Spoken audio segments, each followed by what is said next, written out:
Stefan Mihailu, thanks so much for taking the time. Greatly appreciated. Thank you. So perhaps let's just start out with the fact that obviously both Donald Trump and Vivek Ramaswamy, they have been reluctant to criticize each other, but in recent days, Donald Trump, it seems, has taken the gloves off, so to speak, talking about Vivek Ramaswamy in a post on Truth Social, talking about how he's not a member of, I guess, the Make America Great Again team, so to speak, kind of paraphrasing there. But what is your reaction to that? Because at least from just an observer's perspective, me looking in on the campaign, it doesn't necessarily seem as if Vivek has changed his strategy with Donald Trump at all. Is it perhaps, an increased level of worry amongst the Trump campaign? Why do you think it is? Look, I can only speak for Vivek Ramaswamy, who always takes the high road in everything that he does, speaking the truth, telling the truth, and wanting to become our next commander-in-chief. So nothing has changed for Vivek. He talks about the fact that he respects Donald Trump. He called him the best president of our century.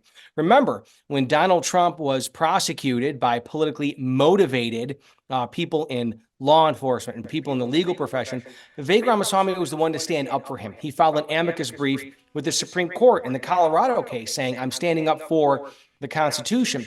So Vivek has been crystal clear all along. He's not running against Donald Trump. He's not running against anyone in the GOP. Vivek Ramaswamy is running for the American people. And he says America First does not belong to one man. It does not belong to Donald Trump. For that matter, it does not belong to Vivek Ramaswamy. It belongs to the American people. So Vivek is laser focused on running a positive campaign for the American people. And he is going to shock the world today in the Iowa caucus.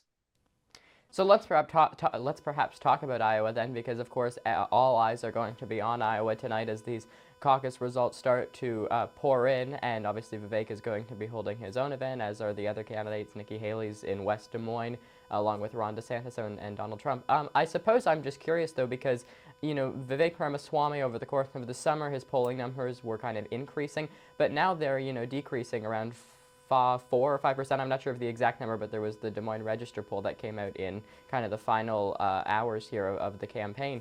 And so what will the Ramaswamy campaign, I guess, use to kind of define success in Iowa as we then head into New Hampshire, because there's really not much of a gap. I mean, New Hampshire's taking place on January the 23rd, just over a week from Iowa. The definition of success is going to be shocking the world in the Iowa caucus today. Look at Rick Santorum in 2012, and Matt Schultz, who is our Iowa chairman, also ran Rick Santorum's campaign in 2012, a successful one, I'll add. Santorum was at 5% in the polls leading up to the Iowa caucus. And guess who won in 2012? Rick Santorum. Same thing in 2016. Matt Schultz ran the Ted Cruz caucus in Iowa. Ted Cruz won in 2016. We are banking on the fact in the Ramaswamy campaign that more than 40% of Vivek's donors are first-time donors. They've never given to a politician before. And that's why we believe that there's a lot of first-time caucus goers who are going to caucus for Vivek today in the bone-chilling cold. Those are individuals who are not getting polling phone calls from polling companies, from the media. And that's why we are confident Vivek is going to shock the world today. It's a bone-chilling cold, but it's going to warm the hearts of a lot of Vivek supporters that he's going to have a great showing in Iowa. And you mentioned the weather. Of course, I mean, to Vivek's credit, he has not really canceled any events compared to some of the other candidates who did cancel events. Vivek was talking about how as long as he can physically be there, he's going to do as many events as he possibly can. But are you at all worried that perhaps these cold temperatures could keep people, inside and could have an impact on turnout? Well, I'm a diehard Buffalo Bills fan, and we're dealing with a blizzard here. There's a playoff game actually today scheduled for against the Pittsburgh Steelers. And so the weather conditions impact every team in the NFL. Both teams have to play in the same conditions. So as far as the Iowa caucus is concerned, all candidates have to play in the same conditions. Everyone's dealing with the weather. Caucuses are very challenging. You have to physically be present in a caucus and then go to a meeting that's hosted by your local Republican Party. You hear speeches, and then you have to physically be present at a very specific time in Iowa for your vote to count in the caucus. So we have a very strong ground game in the state of Iowa. Vivek has been talking to voters at 10 to 12 events every single day. We've identified his caucus goers.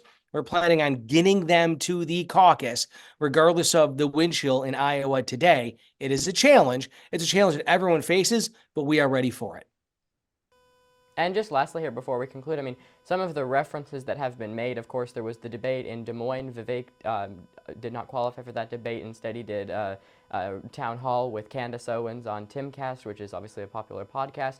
But just the fact that he didn't qualify for that debate, I mean, he's still finding other ways to get his messaging out there. But how does, if, you do perform as, successfully as you are hoping in Iowa, how do you carry that momentum into New Hampshire to perhaps build on that success, given that, the governor of New Hampshire, Chris Sununu, has endorsed Nikki Haley. Chris Christie just dropped out. He was polling at decent levels. And I mean, although there was no formal endorsement of Chris Christie towards Nikki Haley, there is still, a lot of speculation that his supporters, at least the majority of them, will now turn their support towards Nikki Haley.